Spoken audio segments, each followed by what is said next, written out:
বসে পড়েছি কলা পাতার বটি নিয়ে। আর এই কলা পাতার পেছনে একটা সুন্দর জিনিস আছে, যেটা আমার তো ভীষণ দেখাতে ইচ্ছে করছে, আর আমি জানি তোমাদেরও ভীষণ দেখতে ইচ্ছে করছে। আর এর তলায় এমন একটা মাছ রয়েছে যেটা পৃথিবীর 100 জনের মধ্যে 100 জনই পছন্দ করে, এটা আমি গ্যারান্টি সহকারে বলতে পারি।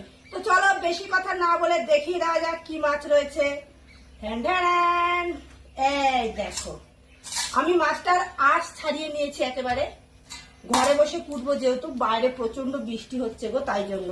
তো চলো মাছটা কুটে নেওয়া যাক। সবার প্রথমে আমি মুড়োটা আলাদা করে দিলাম। আমি যদিও খুব ভালো মাছ কুটতে পারি না, বুঝলে, আগের থেকে যদিও এখন একটু শিখেছি। এই যে, আমি যদি না শিখতে পারি তো বৌমাকে কি শিখাবো বলো, আমাকে তো শিখতে হবে, তাই না? এই দেখো, আমার বটিটা খুব ধার, বেশি হয়নি, টুকরো। দেখো এই কয় টুকরো হয়েছে, কেননা মাছটা